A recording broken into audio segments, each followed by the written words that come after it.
I know what you're thinking. A girl who watches wrestling? Well, just wait until you hear what I have to say. Hey now. Welcome to the city. This is Loved It or Hated It with Jenny. With me, Jenny from the city. And this will be a weekly review of SmackDown and Raw.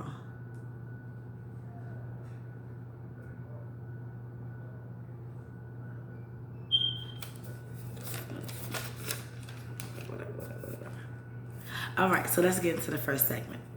So we had the VIP lounge with MVP, and I'm kind of glad he's back. I can dig it. A veteran who is good on the mic. He can still go on a little bit in the ring. He's not rusty. Haven't seen any botches since he's came back or had any matches. Haven't heard anything about any botches or anything like that. So he's interviewing the Money in the Bank contestants, which are Rey Mysterio, Apollo Crews, and Aleister Black. Now, okay, I'm just gonna be honest. This is a random group of people to represent Raw in this Money in the Bank match, and let's get that down to this match. It's weird too. The corporate climb the ladder, Money in the Bank match. We'll see how it goes. I've heard mixed things so far about it, but we'll see how they put it out. I've heard they've already done the tapings for it, so hopefully it'll be good. Seeing as how it will be in a performance center, hopefully the matches this year will give us something new, something refreshing, something that can make us be like, oh, well, there's no crowd, but this is new. So anywho, back to the segment. They all doing their little shtick about, Money in the Bank. MVP thinks Apollo Crews is gonna win, which I'm just like, probably not. But I think he only was saying that because he beat him to qualify for Money in the Bank. But we'll get to what happens to Apollo Crews later on in the video. So as soon as Apollo Crews, I believe, is about to start talking, they're interrupted by none other than Zelina Vega and her little band of random ass people put together. Well, I ain't gonna say random because Angel Garza and Andrade, I can see them being together, but just Austin Theory, I think she should have just promoted him more as like a solo if he was gonna be like in her little stable, but whatever. That's neither here nor there. So I actually like this stable. It's something new. I like seeing a woman in charge. So she's the one, the mouthpiece a little bit. She's repping all three guys. So we think we'll see how this story develops, and I'll talk about that as well during the video. And she's basically saying, the three y'all are trash, and her three men are better than them, and then they should just give up their spots for Money in the Bank. Now, daggone well, Rey Mysterio, Aleister Black, and Apollo Crews, who never gets an opportunity to do anything really, is going to just hand over their spots for Money in the Bank. So, of course, they get into the ring, and they pop off. It gets real. They start fighting. And surprise, surprise, surprise, it leads to the first match, which is a six-man tag. But I think actually I'm gonna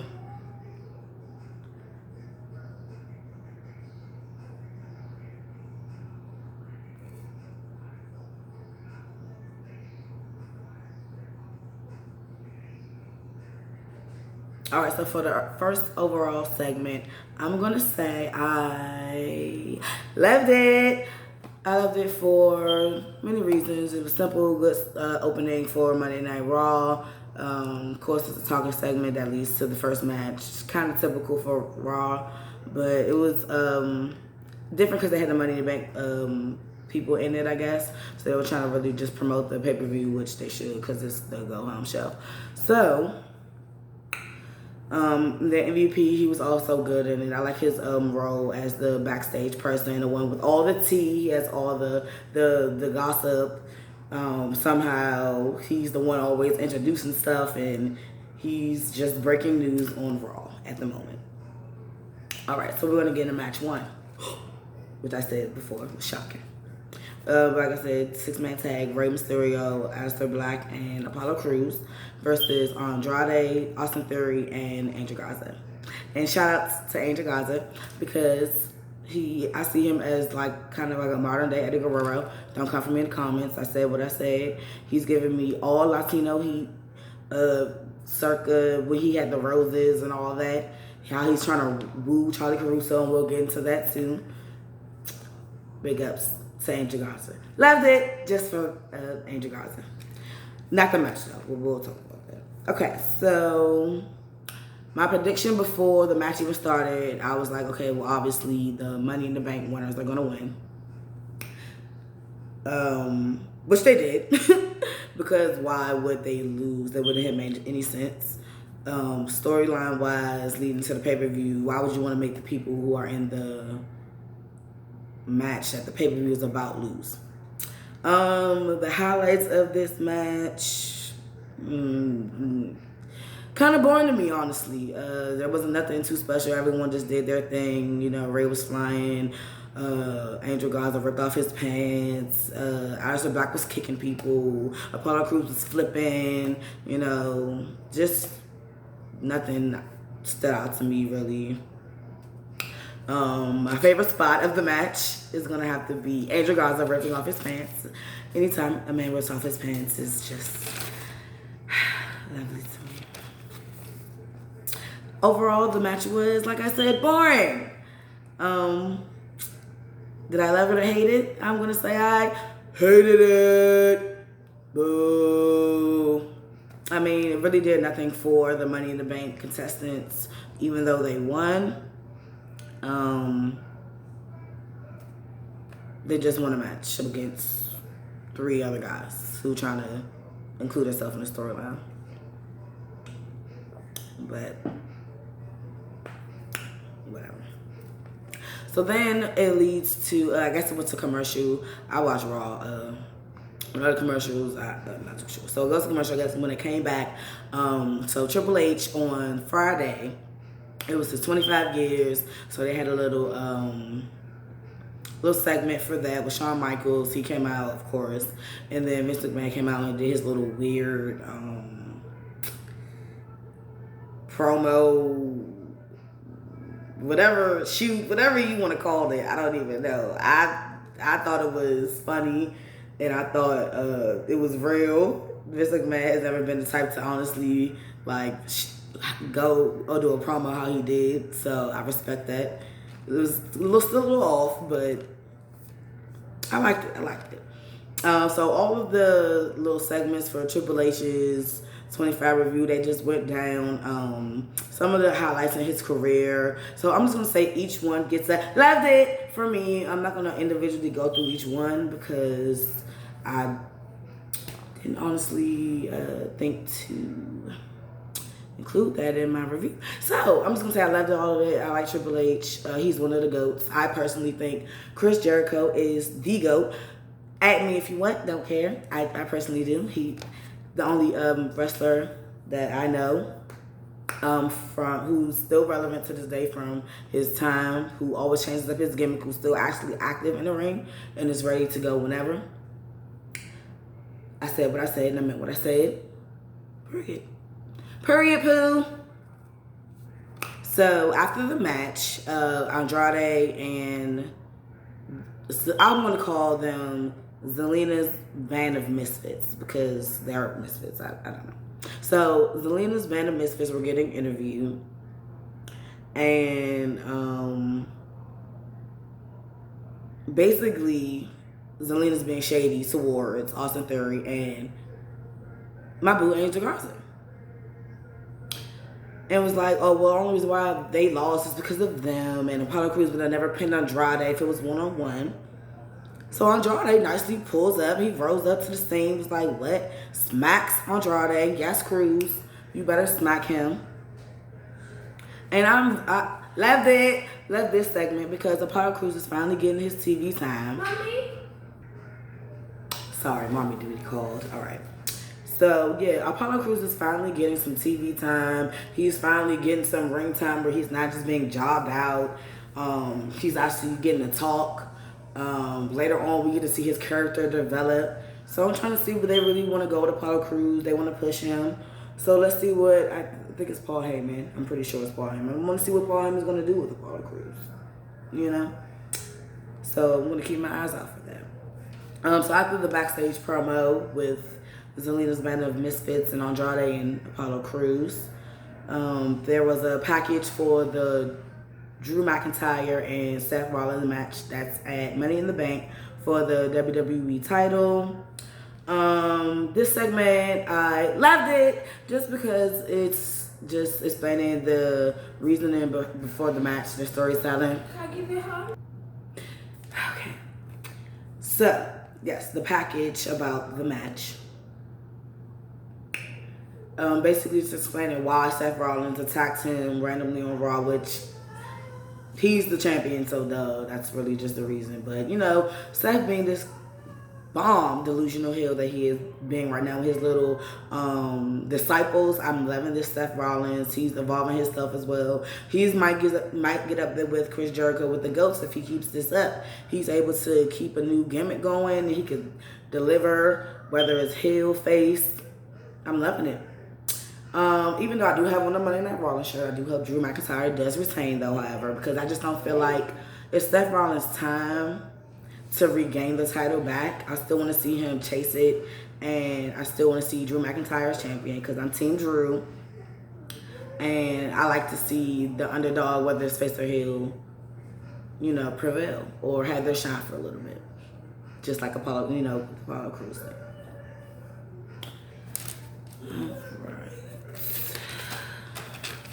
So then it goes to match number 2, which is a triple threat between the women who are in the match number 2 is a triple threat with the women from the Money in the Bank ladder match for Raw, which are Asuka, Shayna Baszler, and Nia Jax. Now, my prediction before this match started, I was thinking, okay, Shayna Baszler probably is going to win because they're trying to build her up to be this little beast. But I'm like, well, how are they going to get around Nia Jax and Asuka? Because they're not trying to bury them either. So I figured she was probably either going to win by like some type of disqualification or something. I don't know. So I say what WWE did, but I didn't like it because I would have liked to see the match. But I can understand why they did it.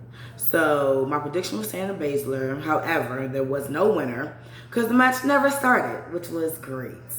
But it really wasn't. So they just ended up kicking the crap out of each other. And typical, like with the men's Money in the Bank, they just did all the things. Nia Jax was just throwing them around. Asuka was kicking. Shayna Baszler was kicking.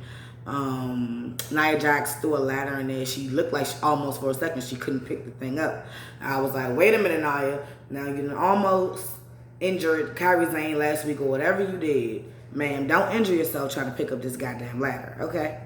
So she throws in the ring, whatever. Nia Jax ends up beating up both of them, or ended up, you know, the final one in the ring, like, oh, I'm the one, I'm dominant, I'm the beast, you know, how WWE does. Whatever. For this, I hated it. I mean, what was the point in, like, I just don't understand the point. Like, you didn't really build up anyone, any Asuka, Nia Jax, or Shayna Baszler. Even though Nia Jax was standing alone at the end, she really didn't do too much damage. So it was just like, you're standing up there by technicality. So it was like, I would have liked to see a little bit more, like, monstrous damage stuff to make it be like, oh, okay, it's going to make me think you might win Money in the Bank. But I don't think she's going to win, but we'll get to that as well in my predictions video for Money in the Bank. All right, so then it goes to match number 3. And before this match even started, there was a little backstage segment with Lana and Bobby Lashley. For a couple weeks, they've been teasing that maybe they might break up, but they're like trying to portray that they're still happy or whatever. So Bobby Lashley is telling Lana that he doesn't want her to escort him out to the ring because she's a distraction. But she feels offended, like, I'm a distraction? What do you mean I'm a distraction? So he's like, oh no, he's trying to do the thing that men do. Oh no, baby, you're not a distraction, like in a bad way. Like, you're a distraction, like, oh, you're so beautiful. Like, I'm just so taken aback by your beauty. I just lose. That's not what you mean, sir. Mean what you say and say what you mean. Okay? But anywho, so he goes out. Even before the match starts, though, I know he's going to win because he's probably about to face a jobber. And lo and behold, he's facing Denzel. I said Denzel D because I don't know how to pronounce his last name. And I'm not going to butcher it. I'm not going to lie. I'm not going to hold you guys. Just not going to do it, you know? So, my prediction, of course, was Bobby Lashley was going to win. And, you know, guess who wins? Bobby Lashley. And, okay, so, of course, this is a squash match. So, he did all his little moves he does, his little spear, his little throw him around, and, you know, his vertical suplexes and all that other stuff that he does. Okay, typical Bobby Lashley stuff. So, did I love it or hate it? Hated it! Boo! I mean, I understand the storyline right now is supposed to be between Lana and Bobby Lashley, but, like, at least give him a wrestler to have to build a storyline with, so like they can put on amazing matches while the Lana and Bobby Lashley drama unfolds. Like, it could have been No Way Jose, it could have been someone like not Denzel D, whoever he is. I don't know. Let's get it together next week, Raw. Let's get it together. And then he's not even in Money in the Bank. Like, what are they doing with Bobby Lashley? What are they doing? All right. So the highlights of this match that have anything to do with Bobby Lashley and his spear and his bold chocolate raisinette head. The highlight of this match I would like to shout out is the beautiful African-American lady female referee that was in the ring. Big ups to you, ma'am. Big ups to you. All right. So then, goes to commercial break, I'm guessing. So then we get into match number 4. Fourth match is going to be a repeat of last week. Liv Morgan versus Ruby Riott. Now, I like the whole storyline, like, of getting into, like, the whole Riott Squad breaking up and then them feuding, even though Sarah Logan got dropped, but then she didn't, and then she might be returning, but then she got her arm broke by Shayna Baszler. I don't know.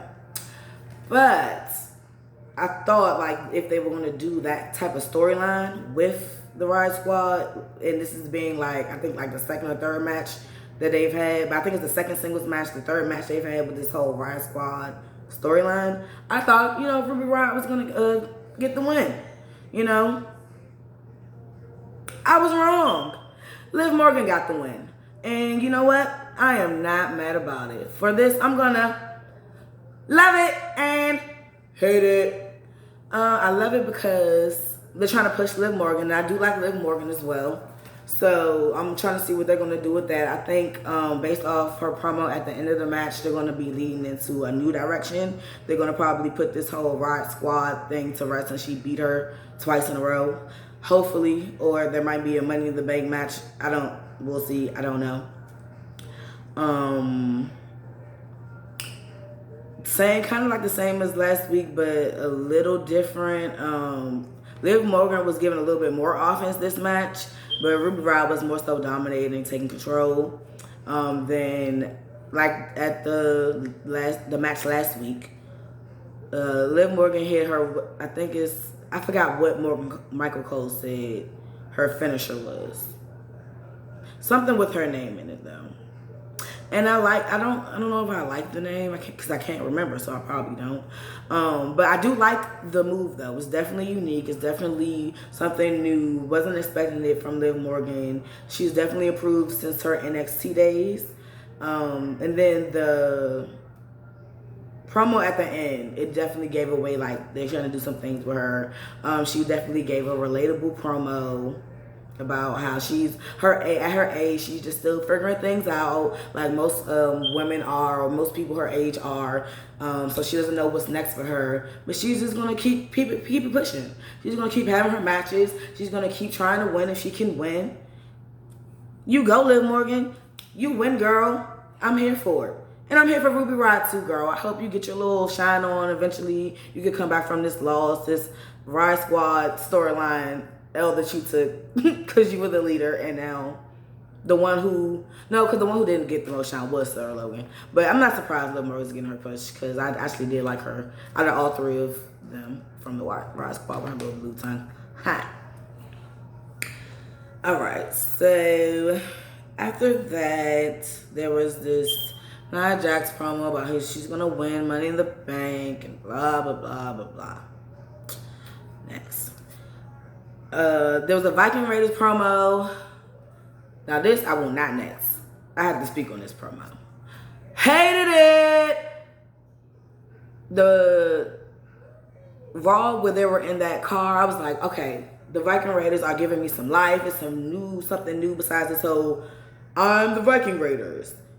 We're the Viking Raiders, and we're here to pillage, and we're gonna fight, and we're gonna beat you up, and you're not ready, but you better get ready because we're Vikings, and we're about to raid, or whatever dumb stuff. So I like the car little segment they did. But this week, we went back to the same generic robot caveman Viking Raiders. I'm reading from cue cards, or I don't really know the words that I'm reading, or I can't read type of promo, but I'm pretty sure they can read, but how they sounded when they delivered the promo, like they couldn't read. Prove us wrong. Me want the smoke. That doesn't even sound intimidating. Like, you sound more like cavemen than Vikings. I don't know. I don't know. Moving on. All right. Match number 5. Okay, we have a returning Jinder Mahal, who was once the WWE champion for, I think, like a year and some change. Only because WWE were going to India at that time. I mean, I'm just speaking facts. So, we have a returning Jinder Mahal. And he's going to be going up against Jobber Tozawa. Well, I call him Jobber Tozawa now, because all he does is job. So, my prediction for this match, of course, is Jinder Mahal, because it's Jobber Tozawa. So, and surprise, surprise, Mahal won. Did I love it or hate it? Loved it, only because, you know, it's his returning match.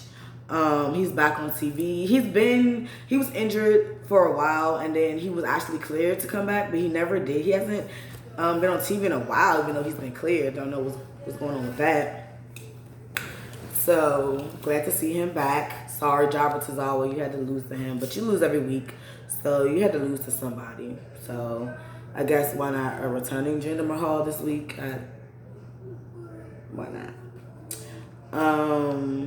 So hopefully, I'm pretty sure they're gonna do the same thing they've been doing with Sheamus and Bobby Lashley, and just put him against jobbers. If they do, hopefully it'll be like main roster jobbers, and not like NXT jobbers like Bobby Lashley fought like Denzel D or whoever that man is or whatever. And hopefully after, you know, he has his little jobbers, he can actually get back into a storyline, maybe like the mid card. Don't really want to see him back in the main card, because I really couldn't even see him as the main card when he won the title. I was actually surprised. I was like, interesting. But then I found out that WWE was touring India at the time, so then I was like, oh, not surprised. WWE is smart. Really smart. So yeah, so as long as he doesn't be jobbing out in like 3 months, I'm here for it. Because, you know, I love the underdog story. Like I said earlier. Whether they're face or heel. Alright, so moving on. Alright, next we have the Angel Garza and Charlie Caruso. Little flirtatious little rose like, ooh, I like you, girl. Let me get to know you and all that. And I was like, ooh, I'm here for it, Mr. Latino Heat. Yes. Charlie, how you gonna act, honey? What are you doing? We'll find out next week. So I like that little story interest. I don't think a backstage announcer has actually been in a love interest like since, I know Terry Reynolds when she was one, she did it, but like, you know, like the more notable ones I think about are like Lillian Garcia, you know, like I don't think she's ever been in one. I know like her and The Rock had this little flirtation shit going on, but not like actually like pursuing like how AJ Garza is trying to pursue. So this should be an interesting one. Hopefully they don't drop this story. But they've been planting the seed for a couple weeks. So we'll see. We'll see. Moving on. Alright, and then it comes to match number 6, which is the challenge that was laid down from Miss Zelina Vega. And her, she calls him her guy. Even though her guy is Aleister Black, but her guy on Raw. Well, he's Aleister Black's on Raw too, but her guy in her stable on Monday Night Raw. Andrade, the U.S. champion. So he's going against Apollo Crews for the U.S. title, because Andrade said, "Sir, I can beat you. You ain't nothing. You beat me in a 3-on-3. You didn't beat me 1-on-1. My partners let me down, so beat me now."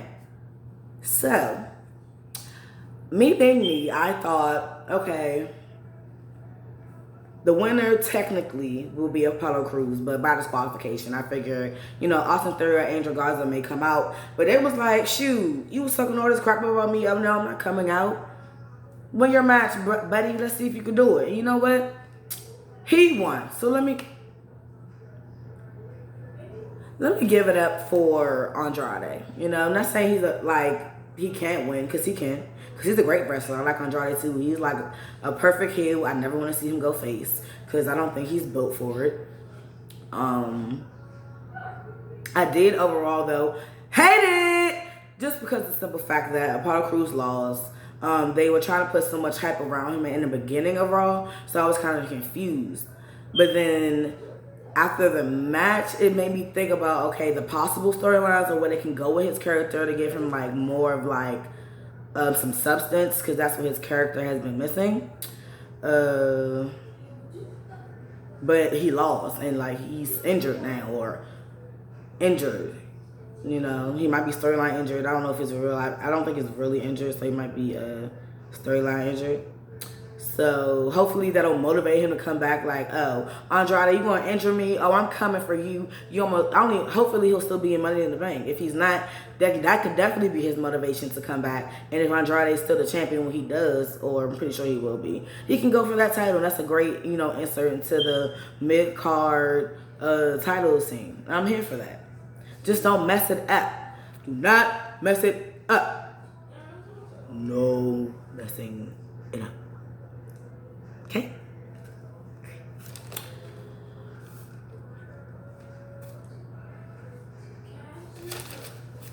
Moving on. Okay, so next.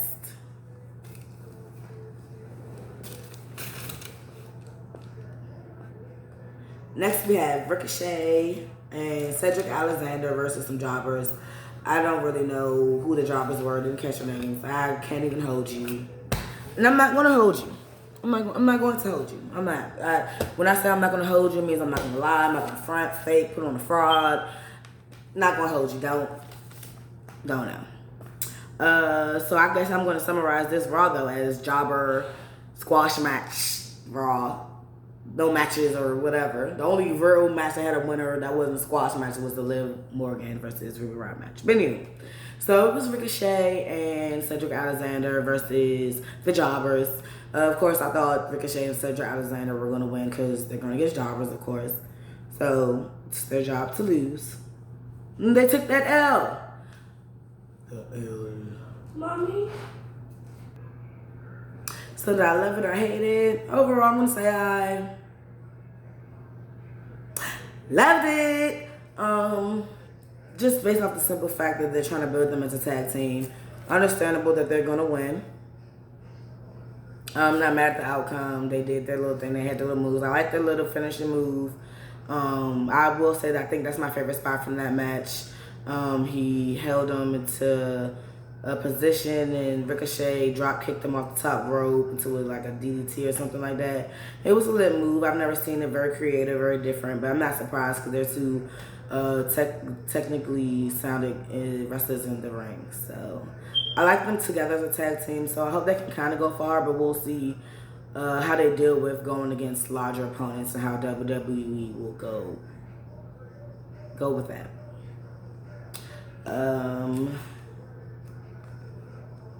Oh yeah.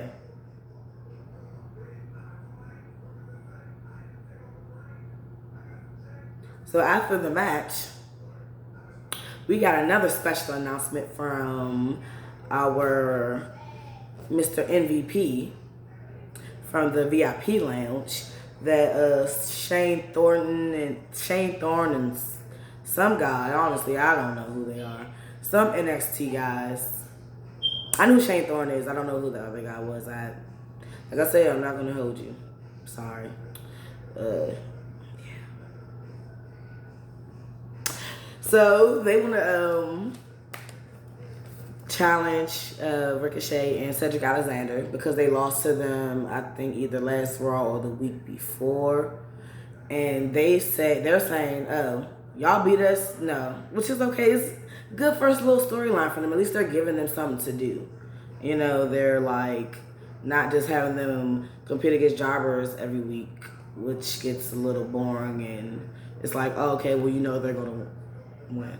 So love to see where this little feud or storyline is going to go. Hopefully it'll be like maybe like a couple matches, get them, you know, into the whole tag team division, you know, get them started off, and then see how they escalate up that tag team ladder.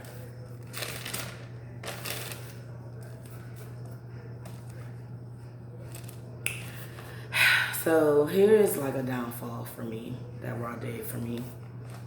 And just like I don't know how many times I mentioned Apollo Crews in this video, which is good because when's the last time anyone has really talked about Apollo Crews? Exactly. But I'm very, very disappointed in this segment when he's on his crutches and he's crying. He looked like an absolute bitch backstage. I can't hold you. I guess he's supposed to be giving off, you know, that sympathetic baby face type of, oh, feel sorry for me type of vibe. But I don't feel sorry for him.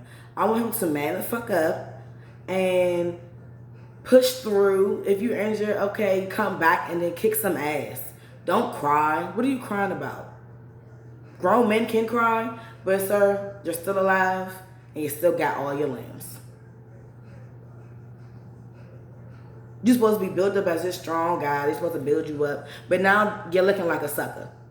You're looking like a sucker. Pull your big boy pants up. Pull them up. Get them from around your little ankles. Well, not little because your ankles about thick. I could tell. Anyways. Pick them up. Okay? Stop with the bitch assness. You're welcome. All right, and then we come to the closing segment, which was the contract signing, which was typical. And one thing that it made me laugh when commentary was talking about the contract signing at the beginning of Raw, and they were like, I hope cooler heads prevail later during the contract signing.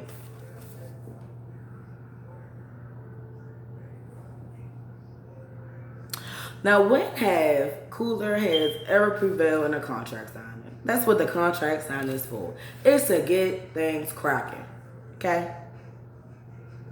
And the things got cracking, honey. They did. Drew McIntyre was not having it. He was whooping Seth Rollins' ass all around that ring. Murphy tried, his little disciple tried to come out. Shout out to Murphy, too, because I'm liking him.